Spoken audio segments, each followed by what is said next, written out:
బుద్ధగయ నుంచి బంతే సత్యబోధి నిరంజన్ నది అంటే ఇదేనండి.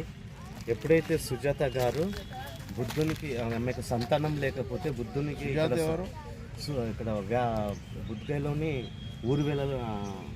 ఊరిలోని ఒక వ్యాపారస్తుల కూతురు సంతానం కలగకపోతే నేను దేవునికి నైవేద్యం పెడతానని మొక్కుంటుంది. ఎప్పుడైతే ఇది సాధువులు సంచరించే ప్రాంతం కనుక ఏదైతే బుద్ధుడు కూర్చున్న వృక్షానికి పొన్న చేత అంటే వాళ్ళ పని మనిషి చేత చీపురిచ్చి ఆ ఋషుల మునులు కూర్చుండే వృక్షాన్ని క్లీన్ చేసేటంటే బుద్ధుడు కూర్చున్న వృక్షాన్ని క్లీన్ చేస్తుంది. ఎప్పుడైతే క్లీన్ చేస్తుందో పొన్న గారు తర్వాత అదే చోట బుద్ధుడు పోయి కూర్చుంటే సుజాత బంగారు పాత్రలో పాయసం తీసుకెళ్ళి బుద్ధునికి సమర్పిస్తుంది. ఎప్పుడైతే బుద్ధుడికి సమర్పిస్తుందో ఆ పాత్రను తీసుకుని వచ్చి నదికి వచ్చి స్నానం చేస్తాడు. స్నానం చేసి ఆ పాయసాన్ని సేవించి ఈ నదిలో వదులుతాడు. కొంచెం అటు సైడ్లో ముందు వదిలితే ఆ పాయసం బంగారు పాత్ర ఎదురెళ్ళి ఏదైతే సుజాత ఇల్లు ఉన్నదో అక్కడ మునిగిపోవడం జరుగుతుంది. అప్పుడు ఆయనకు ఒక ఆలోచన వస్తుంది. ఏం ఆలోచన వస్తుంది అంటే ఇసుక పెట్టి మనం తాడలేము కాబట్టి ఎప్పుడో కొంచెం తిని బతకడానికి కోసము అప్పుడు ఆలోచనకు వస్తుంది. అప్పుడు గడ్డి గరికైతున్నను ప్రారంభిస్తాడు. అయినా జ్ఞానోదయం కాకపోతే ఒక విపස්සన జ్ఞానంతో సంపూర్ణ జ్ఞానోదయం పొందిండు. ఏదైతే బుద్ధుడు సంపూర్ణ జ్ఞానోదయం పొందిండో అక్కడి నుంచి ఒక 150-200 మీటర్ల దూరంలో వ్యత్యాసంలో ఉంది ఈ నిరంజన్ నది.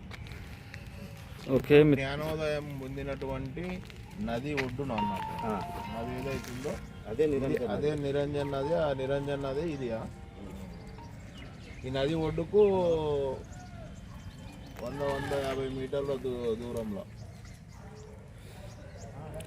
నిరంజన్ నది మీరు చూస్తూ ఉన్నారు మిత్రులారా. ఇది నిరంజన్ నది చాలా మంచిగా ఉంది. ఇప్పుడు కూడా నీళ్లు వాడుతూ ఉన్నాయి. ఇక్కడ నీళ్లు వాడుతూ ఉన్నాయి. ఇప్పుడు కూడా మీకు చూపిస్తా. నిరంజన్ నది కొరకు ఇప్పుడు బంతే గారు చెప్పిండ్రు, చాలా మంచిగా చెప్పిండ్రు. అయితే నిరంజన్ నది కొరకు ఏంటిదంటే బుద్ధుడు ధ్యానం చేస్తూ చాలా తల్లీనమైపోతారు. చాలా డీప్గా మెడిటేషన్, ఏం తినకుండా ఏం చేయకుండా ఒకటే మెతుకు, ఒకటే అన్నం గింజ అంటే ఏదో చిన్నది గడ్డి లాంటిది, లేకపోతే చిన్న మెతుకు లాంటిది, చిన్న బియ్యం గింజ లాంటిది తినే అప్పుడు అంటే ధ్యానం చేసేది. సో ఆ ధ్యానంతో మనకు తను ఎంత వీక్ అయిపోయిందంటే మొత్తము వెముకలు బయటకు వచ్చేసినాయి. ఆ వెముకలు బయటకు వచ్చేసినాయి. అసలు తను నడవలేని పరిస్థితులలో తను ఈ ఒడ్డు నుండి ఆ ఒడ్డుకి వెళ్ళాలంటే దిగుతాడు అన్నట్టు. దాంట్లో నిరంజన్ నదిలో దిగి ఈ ఒడ్డు నుండి ఆ ఒడ్డుకు వెళ్ళడానికి ప్రయత్నం చేస్తాడు. సో ప్రయత్నం చేసినప్పుడు తను వెళ్ళలేకపోతాడు, నడవలేకపోతాడు, దానికి పడిపోతాడు అన్నట్టు. సో పడిపోయిన తర్వాత తను స్పృహ ఆల్మోస్ట్ కోల్పోతాడు. ఆ స్పృహ కోల్పోయిన సమయంలో సుజాత అనే మహిళ, ఇక్కడ మనకు బంతే గారు చెప్పారు, సుజాత అనే మహిళ తనకు చూసి అరే మన ఎవరో ఋషిముని ధ్యానం తపస్సు చేస్తూ స్పృహ కోల్పోయి పడిపోయిండని తను ఏం చేస్తుందంటే చిన్నగా కొన్ని నీళ్లు తీసుకొచ్చి కొంచెం పాయసం తీసుకొచ్చి తన నోటిని దడుపుతుంది. సో అట్లా మెల్లిమెల్లిగా కొంచెం పాయసం అట్లా తాగి తను అప్పుడు కొంచెం మళ్ళీ స్పృహకు వస్తాడు. మంచిగా అప్పుడు అర్థమైపోతుంది అన్నట్టు. ఇప్పుడు బంతే గారు చెప్పినట్టు మనకు అంటే అన్నం కూడా మనం శరీరాన్ని పెద్దగా కష్టపెట్టలేము. అంటే మధ్యం మార్గం, అంటే ఎక్కువ తినడం కాదు, మొత్తమే తినడం కాదు, ఎంతైతే సరిపోతుందో అంతే తిని మనము అంటే ఈ ప్రపంచ జ్ఞానం పొందాలంటే మనం కొంచెం అన్నం కూడా అవసరము.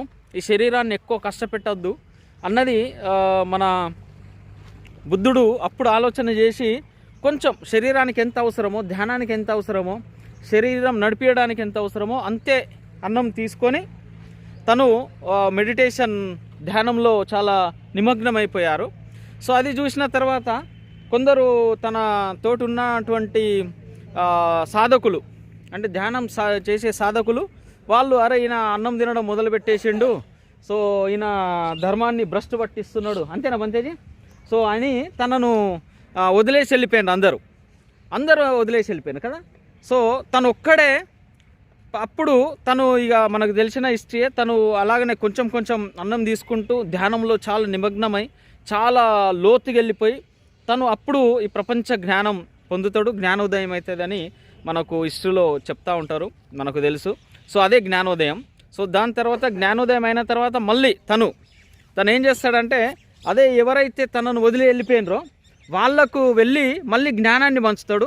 నాకు జ్ఞానోదయం అయింది, సారనాథ్లో వెళ్ళి ఫస్ట్ 5 మంది భిక్షులకు 5 మంది సాధకులకు ఆ జ్ఞానాన్ని పంచి వాళ్ళను కూడా ఎన్లైటన్ చేయడం జరుగుతుంది. సో ఇది మీకు ఈ నది చూపిస్తూ ఉన్నాం, అందుకనే ఇక్కడికి వచ్చాము. సో ఇది మిత్రులారా దీనికి సంబంధించిన చిన్న ఇన్ఫర్మేషన్. సో ప్రయత్నం చేస్తున్నాం మీకు, ఎందుకంటే ఇది ఎప్పుడు మీరు చూస్తారో చూడరో. ఎప్పుడన్నా బీహార్కి వచ్చి బుద్ధగయ రండి. ఇటు చాలా టెంపుల్స్ ఉన్నాయి చూడడానికి, 3000 టెంపుల్స్ ఉన్నాయి, బుద్ధ విహారాలు ఉన్నాయి. సో మీరు ఎప్పుడన్నా ఏదైనా కాశీకి వస్తారో దేనికన్నా వచ్చినప్పుడు కూడా ఈడ బుద్ధ విహారాలను సందర్శించండి. చాలా ప్రపంచం జ్ఞానోదయం, ప్రపంచ కంట్రీలు అన్నీ కూడా ఇక్కడ వాళ్ళు వచ్చి బుద్ధుని దర్శనం చేసుకుంటూ ఉంటారు. Thank you. జై భీమ్, జై మూల్ నివాసి, నమో బుద్ధాయ్.